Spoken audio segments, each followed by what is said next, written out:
le plateau de la jeunesse. Mesdames et messieurs, très chers fidèles téléspectateurs, bonsoir et bienvenue sur ces plateaux de la jeunesse, une émission tant attendue, l'émission qui vous aimez tant. Aujourd'hui, nous sommes encore revenus sur ces plateaux et en collaboration avec une grande dame qui est l'auto Yambié, na plateau de la jeunesse, pour collaborer la Matali Bolenge. Aujourd'hui, nous constatons que les jeunes congolais ont assez de difficultés. Jeunes en commune à âge à 30 ans, 40 ans, ils toujours chez les parents. Alors, il faut vraiment parler de cette situation, il faut analyser, proposer des remèdes afin que le gouvernement puisse prendre en compte pour rebondir ça lobby à Olenge.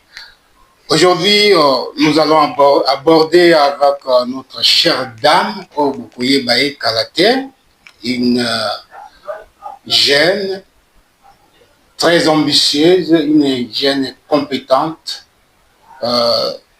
Pour analyser la situation socio-économique et sécuritaire de la jeunesse congolaise en général et particulièrement dans la ville province de Kinshasa. Total non maïzo le kanakati la ville na biso par rapport à Bolenge na biso. Alors sans plus tarder, je vais vous présenter la grande dame au plateau de la jeunesse Sayambi Lelo Ezali Esengo Nene. Aujourd'hui, nous avons accueilli Madame Lumbi Oshai Priscille, avocat au barreau près la cour de Kinshasa Gombe, honorable conseillère communale de l'unité et présidente de la dynamique maître Lumbi Oshai Priscille. On a des identités, tant que moko kujwa maloba akozanga te ko bakisa oyo etikali. Alors, cher maître honorable Priscille, bonsoir et bienvenue. Bonsoir, monsieur le journaliste. Merci beaucoup. Merci surtout pour l'invitation. Quand il s'agit de la jeunesse, vous savez, la jeunesse est le pilier de notre pays, le pilier du développement de notre pays. Alors, là où on parle de la jeunesse, nous mettons toute notre énergie. Pourquoi? Parce que nous voulons que notre pays se développe et atteigne le sommet. En tout cas, vous avez raison. La jeunesse raconte vraiment des difficultés dans ses parcours, dans tout ce qu'il fait. Donc, il y a des quoi qu'on peut dire ça. Jeunesse, ça doit respirer bien. Aujourd'hui, avec vous, tout bien Kyo pour Oyako Taïla Bichonano Makambo Matali, la jeunesse jeune à Congo, en général, surtout dans la ville province de Kinshasa. Quelle est l'analyse que vous faites par rapport à la situation qui raconte la jeunesse congolaise en général d'abord aujourd'hui? Voilà, en général, la situation socio-économique de la jeunesse en République démocratique du Congo, plus particulièrement à Kinshasa, je dirais que c'est catastrophique. C'est catastrophique. Pourquoi? Parce qu'aujourd'hui, nous avons des jeunes licenciés, des jeunes qui ont beaucoup étudié, mais ces jeunes-là se retrouvent à la maison en train de ne rien faire. Pourquoi? Ce n'est pas leur volonté, il y a manque d'opportunités. Ils ont peut-être les potentialités, ils ont les capacités, la société, mais il n'y a pas d'opportunité où l'État a la place pour les mêmes singeli. Voyez, pour les mêmes singeli. Donc je dirais que la situation socio-économique de la jeunesse est vraiment trop catastrophique. Je pense qu'au fur et à mesure que nous avons émission, nous avons ça va cause, nous avons ça, nous avons vraiment pour que la population va d'abord comprendre pourquoi honorable a lobby que la situation est catastrophique. Alors honorable, vous avez touché Kamomoko Wana, vous parlez de l'État. L'État, est-ce que l'État est censé pour créer des opportunités pas la jeunesse. En fait, l'État a sa part des responsabilités. C'est ça. Oui, l'État a sa part des responsabilités, mais une grande part des responsabilités. Pourquoi? Parce que l'État, la jeunesse là est sous la tutelle de l'État. Voilà. Tu vois, est sous la tutelle de l'État. C'est vrai qu'un jeune peut se dire aujourd'hui, bon, comme l'État ne dispose rien. Tu vois déjà comme l'État ne dispose rien. Pour dire que c'est l'État qui doit disposer. Bon, moi de mon côté, j'ai fait ceci, j'entreprends, je fais cela, voilà. Mais normalement, dans un pays sérieux, dans un pays qui réfléchit, permettez-moi de faire ça, de dire ça, si ça passe, dans un pays qui réfléchit, voilà. Voyez, normalement c'est l'État en fait qui doit mettre les opportunités en faveur de jeunes. Mais ce qui n'est pas le cas pour nous ici en République démocratique du Congo. Donc, pour nous ici, nous doit toujours vivre moi, ça les formes, bunda et puis. Est-ce que cause on a pu cause pas jeunes puisque nos jeunes d'aujourd'hui bazaka na posa ko kota na makambo ya mabe zana tinate ole ba msusu bazoinga kotanga te vous voyez c'est pas ça.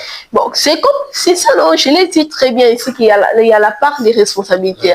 La responsabilité est partagée. L'État a la responsabilité na ye, biso pe bilenge, tous a la responsabilité na biso. Voyez, tous a parce que prenons dans le contexte où l'État met des opportunités, dispose des opportunités. Maintenant toi-même jeune, tu ne t'es pas préparé. Voyez, est-ce que tu vas rafler ces opportunités? Je ne pense pas. Oui. Ça ne sera pas le cas. Tu diras que tu vas favoriser la banane à Bango, tu vas favoriser la banane à Bango. Mais c'est juste question que toi, tu ne t'es pas préparé. Donc, il y a vraiment une part des responsabilités. De l'autre côté, l'État, à l'état actuel, ne dispose pas, en fait, des opportunités en faveur de jeunes. Et de l'autre côté aussi, la jeunesse elle-même ne se prépare pas pour rencontrer de telles opportunités. C'est le coup là. Papa nanda kwa butika kabana mais azo luka ba disponibilité ninki abo botia olé sabango kolati sabango kotang sabango kelasi tout ça et voilà donc alors yo le coup là honorable ba cause wana cause na yango oui bien sûr que vous vous citez qui part des responsabilités c'est pas l'État et ça peut pas ba jeune alors cause principale que c'est tout petit qui vous indo na kati cause wana yo ko imaginer cause là.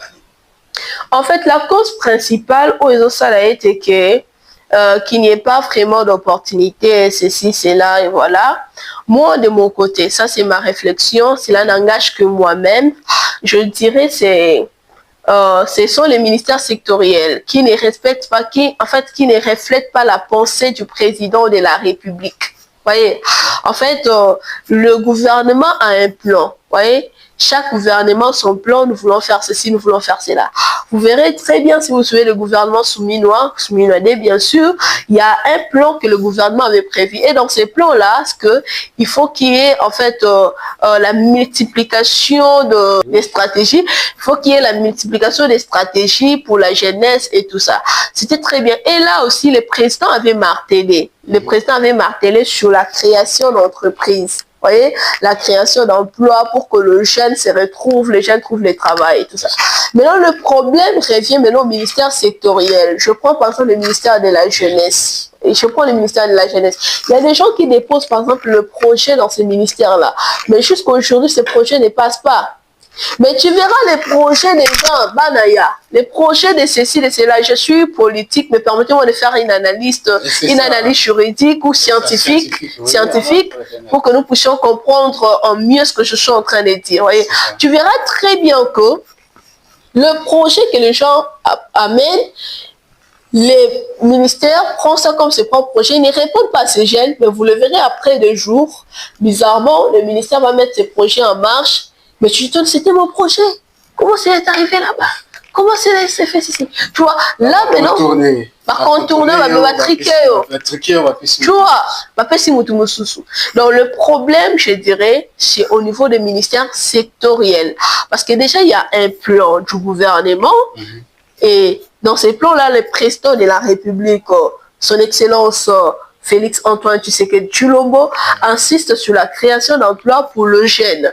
Et là, il a maintenant donné les mandats, au ministère sectoriel. C'est au ministère sectoriel de mettre en pratique ce que le président de la République a dit. Voilà. Non, c'est un peu dans ce sens. Alors aujourd'hui, honorable Lumbi,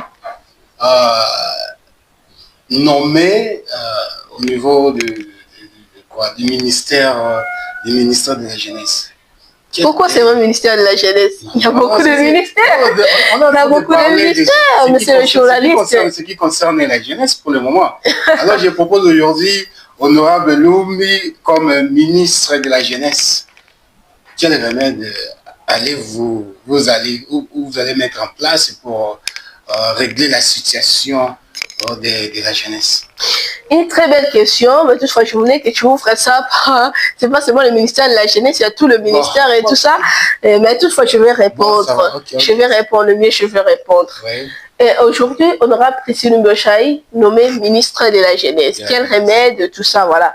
Je dirais ceci, il faut d'abord aller à partir des observations. Tu dois observer, savoir qu'est-ce qui ne marche pas.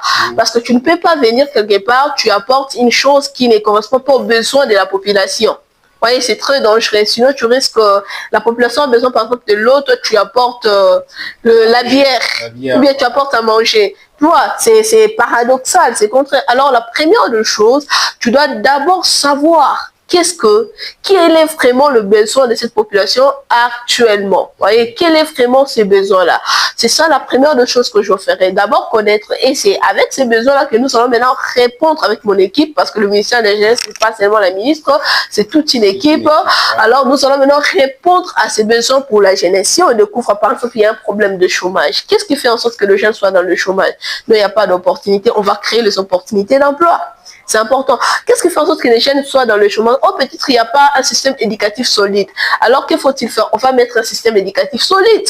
Donc, on découvre les problèmes et on répond à ces problèmes. C'est ça même le service public, non? Le service public, c'est ça. Voilà.